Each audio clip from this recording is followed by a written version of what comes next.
आप देख रहे हैं सदर्शन एक्सप्रेस, निष्पक्ष बेखो बुलंद आवाज। खबर अजमेर से। राजस्थान की राजनीति में एसआईआर के मुद्दे पर फिर केंद्र बिंदु बने धर्मेंद्र सिंह राठौड़। सरकार बचाने में से लेकर ईडी रेड तक लाल डायरी और अब एसआईआर पर निर्णायक भूमिका में। राजस्थान की राजनीति में एक बार फिर धर्मेंद्र राठौड़ का नाम चर्चा के केंद्र में है।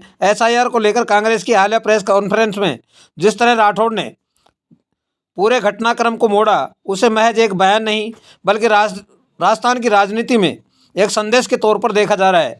राजनीतिक जानकारों का मानना है कि ये वही धर्मेंद्र सिंह राठौड़ है जिन्होंने पूर्व में अशोक गहलोत सरकार के संकट के समय खुलकर मोर्चा संभाला था और कांग्रेस सरकार को बचाने में अपनी अहम और निर्णायक भूमिका निभाई थी। उस दौर में राठौड़ की सक्रियता ने उन्हें पार्टी के भीतर एक ट्रबल शूटर, संकट मोचक नेता के रूप में स्थापित किया था। सरकार बचाने की भूमिका ने दिलाई सियासी पहचान। उस दौर में उन्हें मुख्यमंत्री के बाद सत्ता का दूसरा केंद्र बिंदु माना जाता था। बड़े बड़े मंत्रियों से लेकर नौकरशाह भी उनके पास मदद के लिए जाते थे और मदद करना उनका नैसर्गिक स्वभाव है, जिसकी चर्चा आज भी नौकरशाह करते हैं। जब गहलोत सरकार के दौरान सियासी अस्थिरता अपने चरम पर थी, तब धर्मेंद्र सिंह राठौड़ ने जिस स्पष्टता, दृढ़ता और निर्भीकता से कांग्रेस नेतृत्व के पक्ष में खड़े होकर भूमिका निभाई, उसने उन्हें राजस्थान की राजनीति में एक अलग पहचान दिलाई। पार्टी सूत्रों के अनुसार राठौड़ उस दौर में उन चुनिंदा नेताओं में रहे जिन्होंने निजी राजनीतिक स्वार्थ की परवाह किए बिना खुलकर जोखिम उठाया। प्रवर्तन निर्देशालय ईडी की कार्रवाई हो, आयकर विभाग का छापा हो, इसके बाद लाल डायरी कांड हो, उन्होंने बेधड़क धैर्य और निडरता से उनका सामना किया और निष्कलंक होकर बाहर आए। भले ही इन सब का टिकट के रूप में उनको राजनीतिक नुकसान उठाना पड़ा, लेकिन एक नेता के रूप में उनकी उपस्थिति बहुत मजबूत हो गई है।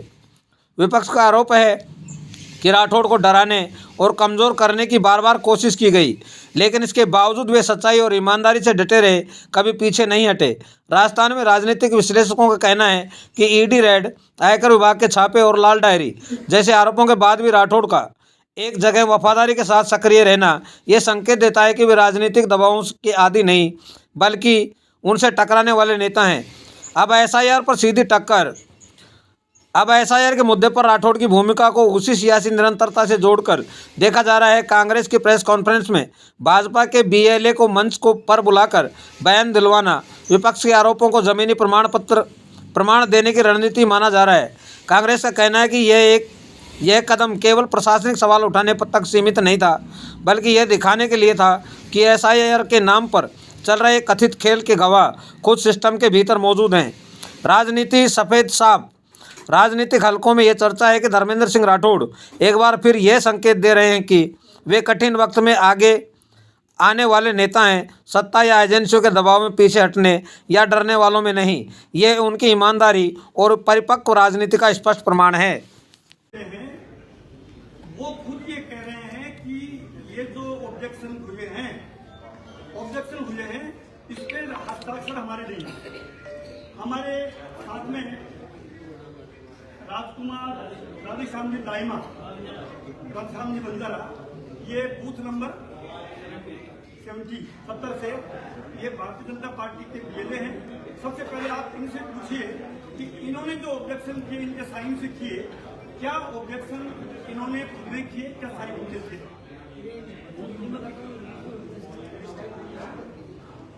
ये आप इनसे देखिए, ये खुद कह रहे हैं और ये इनका राइटिंग में हमारे पास में वो है, प्रमाण है।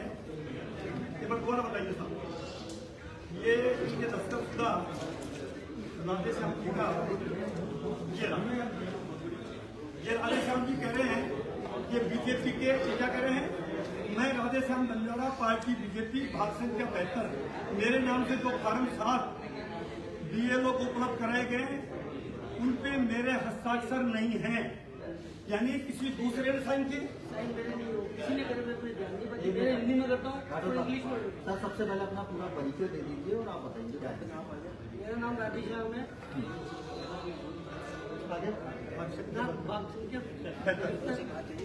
नंबर 4 में रहता हूँ। मेरे को तो ये फॉर्म ही नहीं आया मेरे पास। ये जो प्रिंटेड फॉर्म आए ऊपर से, ये कह रहे बीजेपी के पहले, कांग्रेस आरोप नहीं लगा रही है।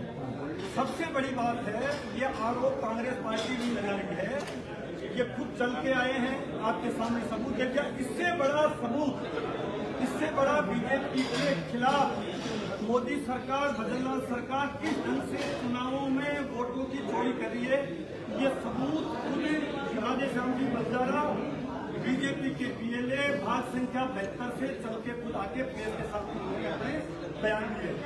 नंबर 1 ये आपके साथ सबूत है। नंबर 2 ये तो हो गया ऐसे एक पीएलए नहीं है, ऐसे पीएलए जो लिख के दे रहे हैं, तो पीएलए नंबर दूसरे हैं जिनका खिड़की घटी वो भी लिख के दे रहे हैं कि मैंने भी साइन नहीं किए हैं, ये बूथ नंबर 75 के हैं। एक पीएलए हैं जो लिख के दे रहे हैं ऐसे, मतलब हमारे पास बहुत से सबूत है। आपको एक तो खुद आके बता दिया, बाकी हमारे पास में जो राइटिंग में दिया है और किसको दिया इन्होंने, उन बीएलओ को लिख के दिया, सरकारी जो बीएलओ है। अब आप अंदाजा लगाइए, सरकारी बीएलओ को लिख के दे रहे हैं, आपकी प्रेस में आकर बीजेपी का बीएलए कह रहा है, इससे बड़ा प्रमाण कुछ नहीं हो सकता। उसके आगे चलिए आप, बीएलओ का एक ग्रुप बना हुआ है बीएलओ, उसमें जो निर्वाचन विभाग है एसआईआर जब शुरू करी तो बीएलओ का ग्रुप बना हुआ है। उस ग्रुप में मैं आपको करके बता रहा हूँ, व्हाट्सएप ग्रुप बना है, उसमें जो बीएलओ लिख रहे हैं, बीएलओ खुद लिख रहे हैं, तो देखिए क्या लिख के दे रहे हैं। एक बीएलओ बोल रहे हैं मेरी भाग संख्या 176, सुनना भाई, मेरी भाग संख्या 176 में कुल 993 मतदाता हैं, इनमें से 467 मतदाताओं के फॉर्म नंबर 7 मुझे प्राप्त हुए हैं। बीएलओ लिख रहा है ग्रुप में, जिसमें कलेक्टर एडीएम जुड़े हुए हैं। आपत्तिकर्ता के अनुसार 50% वोटर के नाम हटा दिए जाएं, बीएलओ कर रहा है। वो बीएलओ फिर नीचे लिख रहा है 954 पर तो ये लिखा पीएम की रात को, फिर 257 पे लिख रहा है। हास्यास्पद बात यह है कि एक भी फार्म पर आपत्तिकर्ता की कोई जानकारी नहीं है, जैसा आपके सामने अभी हमने ये सबूत पेश किया। फिर आपको 10:02 पे लिख रहा है कोई बीएलओ, सरकारी बीएलओ का नाम है, स्थानीय लोगों में बहुत ही रोष है, वे आपत्तिकर्ता का नाम जानना चाहते हैं। नेचुरली जब 467 993 में से 467 के नाम काटने के रिकमेंडेशन होगी, फॉर्म नंबर 7 आएंगे, एक बूथ पे 993 में से 467 पे आएंगे, तो लोकल लोगों में रोष होना स्वाभाविक है। उन्होंने बीएलओ से तो कहा कि भाई हमारे नाम किसने काटने की सिफारिश की है, तो वो लिख रहा है स्थानीय लोगों में बहुत रोष है, वे आपत्तिकर्ता का नाम जानना चाहते हैं। फिर बीएलओ 10:04 पे कह रहा है ऐसी परिस्थितियों में बीएलओ कैसे कार्य कर सकता है। ये फिर चैटिंग है उस ग्रुप में, बीएलओ कह रहा है कि ऐसी परिस्थितियों में बीएलओ कैसे काम कर सकता है। बात सही है, बीएलओ ने जो सुसाइडें हुई हैं वो सुसाइड होने के कारण बहुत से हो सकते हैं, लेकिन ये जो दबाव है, ये दबाव किसका दबाव है। और बीएलओ ये बात ग्रुप में लिख रहा है, और इस बात को ग्रुप में है, ये पब्लिक का जो व्हाट्सएप ग्रुप है उसमें लिख रहा है। इसको कभी भी जो निर्वाचन विभाग के पास भी गया होगा।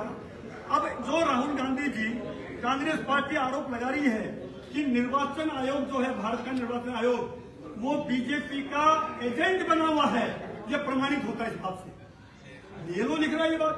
उसके आगे बीएलओ लिख रहा है मेरी भाग संख्या 176 में वो जो 993 हुआ है, ये बात पूरी हो जाती है।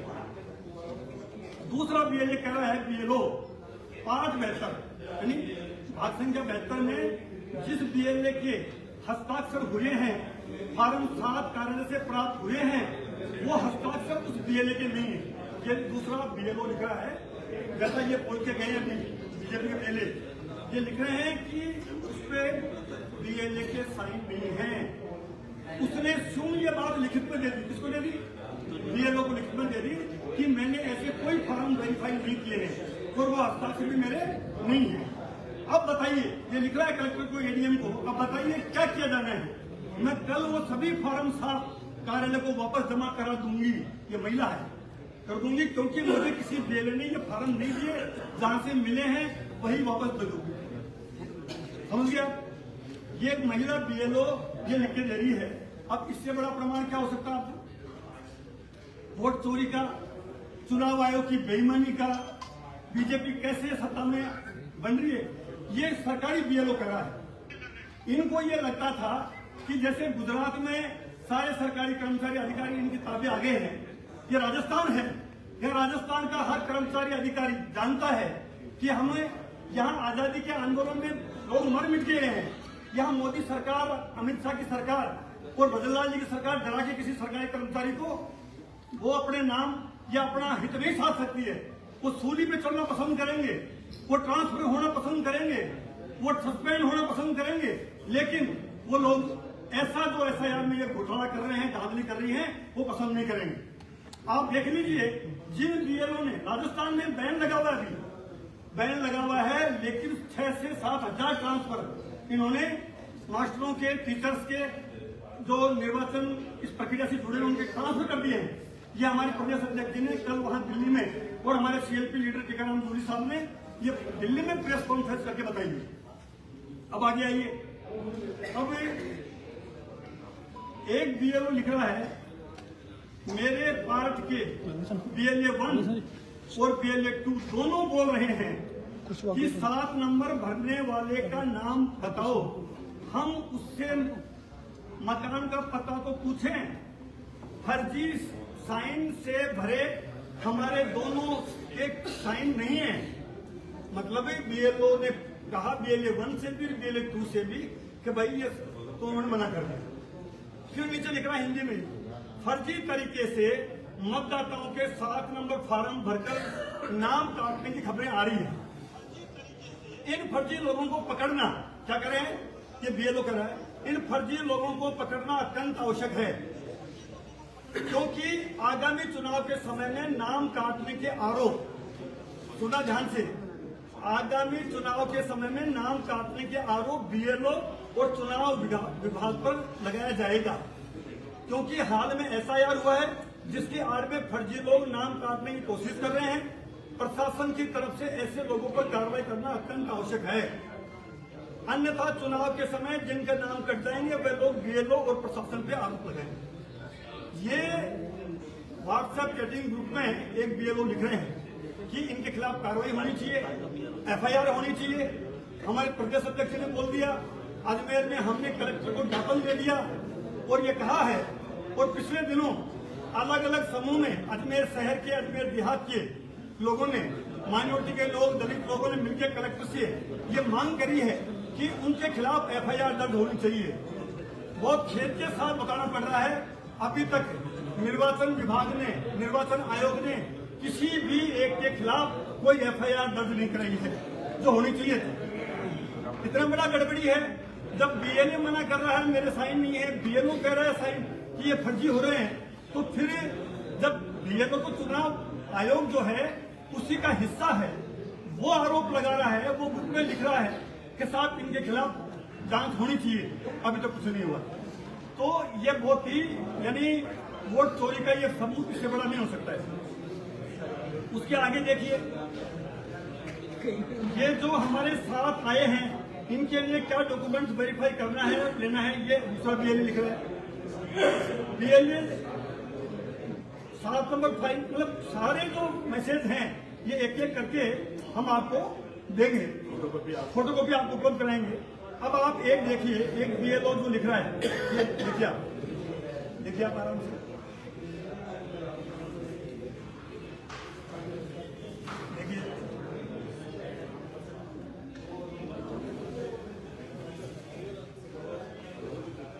ये क्या लिख रहा है, एडीएम सर से निवेदन है, मैं खुद 2013 से बीएलए का कार्य करता हूँ। एडीएम सर से निवेदन है, मैं 2013 से बीएलओ का कार्य कर रहा हूँ। उसके बाद मेरे बच्चों के नाम 7 नंबर फार्म से काटने की अनुशंसा कर दी बीएलओ के बच्चों की। वर्तमान में मेरी भाजपा पार्षद के नाम भी काट दिए गए।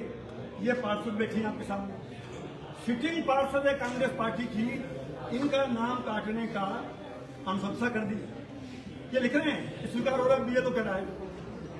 मजबूरन मुझे न्यायालय काट दिए गए। वो लोग किसने ऐसे फार्म स्वीकार किए? बल्क में फार्म स्वीकार नहीं किए जा सकते। चुनाव आयोग के डायरेक्शन है, एक बीएलए, पार्टी का बीएलए 10 फार्म से ज्यादा फार्म नहीं दे सकता। इन्होंने प्रिंटेड फार्म, प्रिंटेड अब आप बताओ कभी प्रिंटेड फॉर्म होते हैं?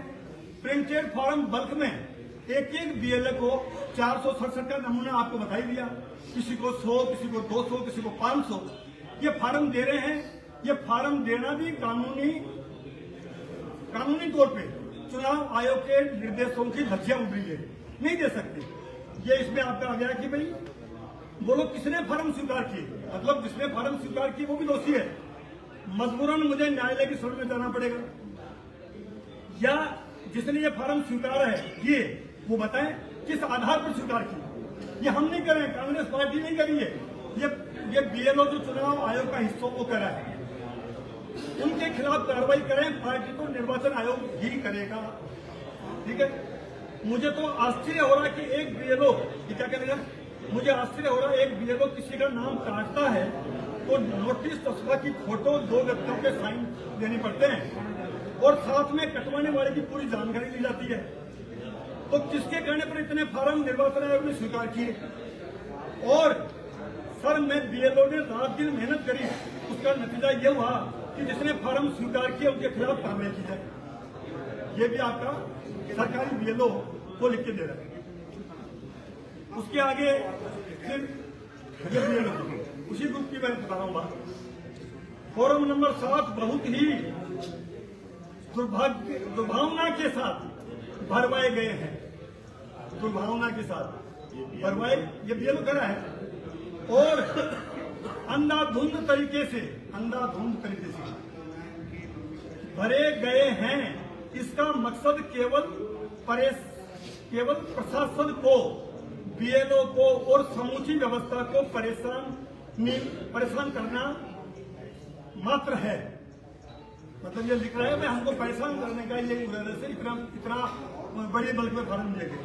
फॉर्म नंबर 7 भरने की अनुमति केवल बीएलओ को ही होनी चाहिए, उसी को है। बीएलए 1 को भी नहीं है, बीएलए 2 को ही है। अच्छा, अधिकारियों से अनुरोध है कि इस तरह से 7 नंबर फॉर्म जिसने भरे हैं उन पर कड़ी कार्रवाई की जाए। ये व्हाट्सएप ग्रुप में ये वो कह रहे हैं। आज तक कोई कड़ी कार्रवाई करी है क्या? ये जिला कलेक्टर को, जो जिला निर्वाचन अधिकारी है, उनको ये कार्रवाई करने की बतानी चाहिए। फिर नीचे लिख रहा है मेरे बीएलए जिनके द्वारा ये फॉर्म भरे गए हैं, क्या करें, मेरे बीएलए जिनके द्वारा ये फॉर्म भरे गए हैं वो तो यहाँ है ही नहीं, वो तो हिमाचल प्रदेश में है। ये नई बात है, कहां पर है वो? हिमाचल प्रदेश में। इसने बीएलओ ने पूछा उससे फोन करके, भैया आपने साइन किए क्या? उसने कहा महाराज मैं तो हिमाचल प्रदेश हूं, हिमाचल प्रदेश में है। उनके नाम लेकर किसी और नहीं भर दिए हैं, किसी और ने भर दिए। फर्जीवाड़ा इससे बड़ा क्या हो सकता है? फिर नीचे लिख रहा है मेरे पार्ट को दोनों बीएलए 1 और बीएलए 2 दोनों बोल रहे हैं हमें 7 नंबर भरने वाले के नाम बताओ, हम उससे मकान का पता तो पूछें। फर्जी साइन से भरे, हमारे दोनों के साइन नहीं है। ये व्हाट्सएप कटिंग है, ये कांग्रेस पार्टी का आरोप नहीं है कि जो बीजेपी कांग्रेस पे लगाती है और कांग्रेस बीजेपी पे लगाती है, उसको आप लोग भी, जनता भी सीरियस नहीं लेती है कि एक दूसरे पे। लेकिन ये निर्वाचन आयोग का एक हिस्सा जो सबसे नीचे ग्राउंड पे काम कर रहा है वो अपने व्हाट्सएप कटिंग ग्रुप में है और इसको कोई नहीं बदल सकता, कोई नहीं मिटा सकता। ये हम आपको बता रहे हैं। उसके आगे और कटिंग देखिए आप, अभी संपर्क करने पे मध्यस्थता जिसका नाम काटने की अनुशंसा की गई वो विरोधी पार्टी के बीएलए को लेकर मुझसे उलझ पड़े कि नाम बताओ किसने फॉर्म दिया है। बड़ी मुश्किल से शांत किया है, उसका होना ही था, फिर के नाम की रिकमेंड हुई। अब मार्गदर्शन दें, ये पूछ रहे हैं ऊपर के अधिकारियों को कि मार्गदर्शन दें, ऐसी परिस्थितियों में क्या करें। एडीएम साहब से अनुरोध है कि या तो दोनों पार्टी के बीएलए को साथ बैठा कर, या तो दोनों पार्टी के बीएलए को साथ बैठा कर पूछ लें कि क्या चाहते हैं, क्योंकि हमने तो लिस्ट के अनुसार कर दिया, यानी हमने तो मैपिंग कर दी, लिस्ट के अनुसार कर दिया। अब सम्मान सुरक्षा सब दाव पे है, सम्मान भी इनका और सुरक्षा सब दाव पे है। इससे बड़ी थ्रेट, इससे बड़ी सुरक्षा क्या हो सकती है भाई? जब अब उसके नीचे देखना वो बीएलओ करें, जब बीएलओ ने पूरी निष्ठा और ईमानदारी से कार्य किया तो आखिरी दिन को 7 नंबर फोरम भर कर दिए जा रहे हैं। ये समझ से पड़े एक ही पार्टी द्वारा और क्या दिए जा रहे हैं, 7 नंबर फॉर्म समझ से पड़े हैं आखिरी दिन।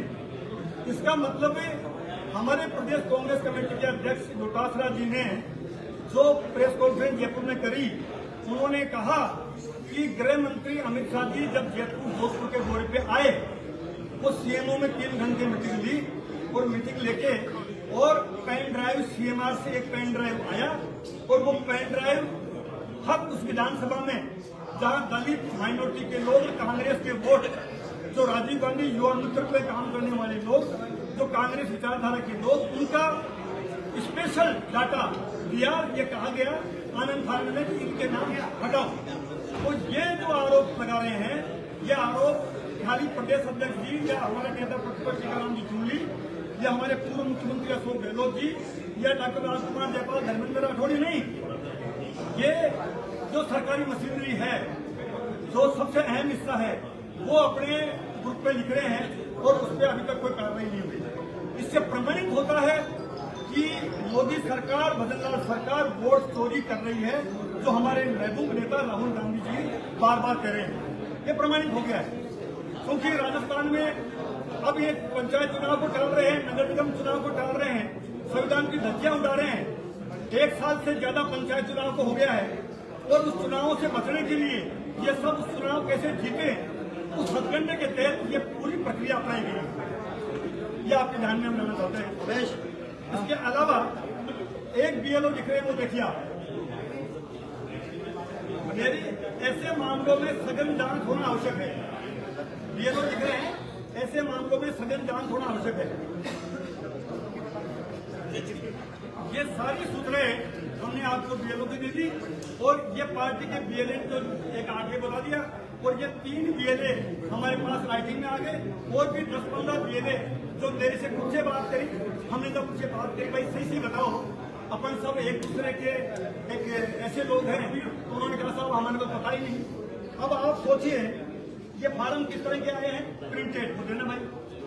ये फार्म जो आए हैं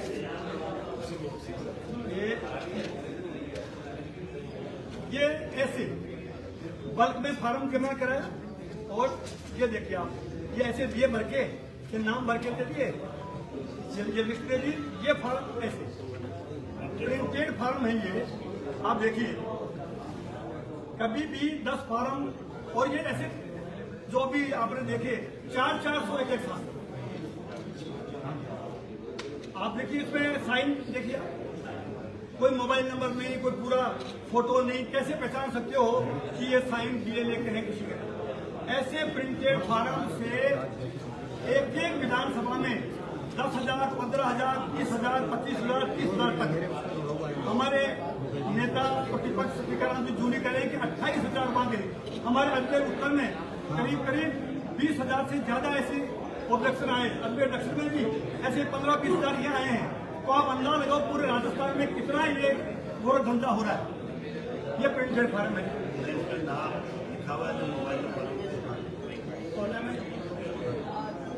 तो ये जो धांधलियां हैं, ये सारी धांधली हम आपको बताना चाह रहे हैं कि तो मैं अब इस प्रेस को ब्रीफ मैं कर रहा हूं कि 13, 14, 15 से ये आपत्तियां हुई है जब लास्ट डेट आ रही है। अच्छा, जब पूरा एफआईआर की प्रक्रिया इतना लंबा समय से हो रही है, ये लास्ट में क्यों कर रहे हैं, बल्क में क्यों कर रहे हैं, प्रिंटेड फार्म कैसे आ रहे हैं? अच्छा, हम ये मांग कर रहे हैं कि ये प्रिंटेड फार्म कौन सी प्रेस से आए, इसकी जांच होनी चाहिए। ये हस्ताक्षर किसने किए, इसकी जांच होनी चाहिए। और जांच ही नहीं होनी चाहिए, उनके खिलाफ एफआईआर दर्ज होनी चाहिए, उनको कानूनी कार्रवाई उनके खिलाफ होनी चाहिए। तो अभी तक मुद्रक का नाम लिखा है ना, मुद्रक का नाम लिखा है नहीं, मुद्रक का नाम नहीं। हम आपके माध्यम से कह रहे हैं कि अगर सरकार चाहे तो 1 सेकंड में मुद्रक का नाम पता लगा सकते हैं, कहाँ से छपे। अच्छा, अब मैं कह रहा हूँ कि नियमानुसार बीएलए एक दिन में 10 फॉर्म भर सकता है। वो भी एफिडेविट के साथ। तो वो फॉर्म एकदम बल्क में कैसे आ रहे हैं? फिर बीजेपी का बीएलओ खुद मान रहे हैं, हमने आपके सामने सबूत पेश कर दिया है। बीएलओ से मौके में झगड़े इसलिए हो रहे थे कि बेचारा बीएलओ क्या करे, इतना अच्छा काम कर रहा है, तो उनसे झगड़े होने की संभावना नहीं थी, तो दर्द अपना इस व्हाट्सएप ग्रुप में प्रकट किया है।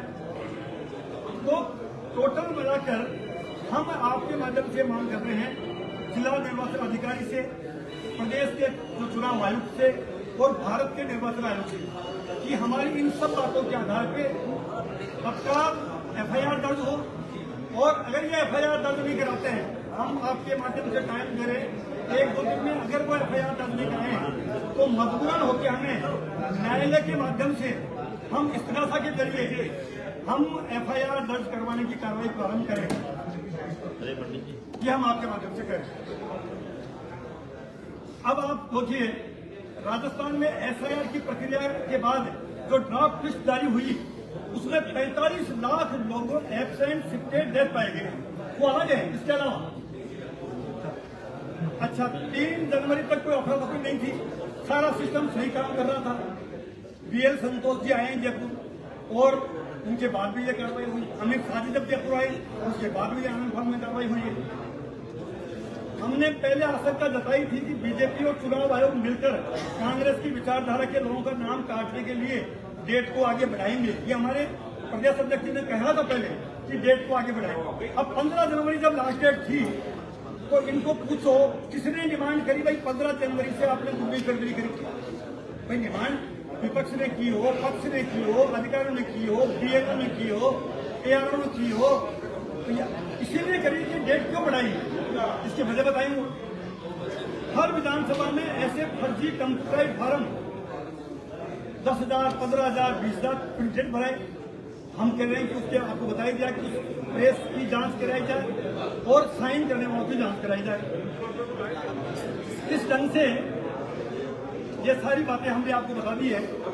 फिर भी ये अजमेर उत्तर में 28,869 और साउथ में 33,333 ईस्ट में वोट डाल रखे हैं।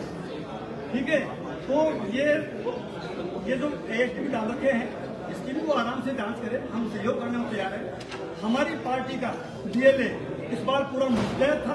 कांग्रेस पार्टी का अजमेर शहर का, उत्तर और दक्षिण का डीएलए मुस्तैद था, अजमेर जिले का था, राजस्थान का था। जब हमारा डीएलए मुस्तैद था तभी ये वोट चोरी की जो बातें हैं मुझे पकड़ में आई। और बीजेपी का डीएलए खुद कह रहा है हमारे साइड नहीं है। तो आप देख लीजिए कितना सुनियोजित संस्थागत रूप से हमारे वोट चोरी हो रही है। और लोकतंत्र अगर बचेगा तभी, जब इस टाइप की ये कभी हमने नहीं देखा, इतने बड़े हो गए और आपने भी ऐसा आरोप कभी लगते हुए नहीं देखा होगा।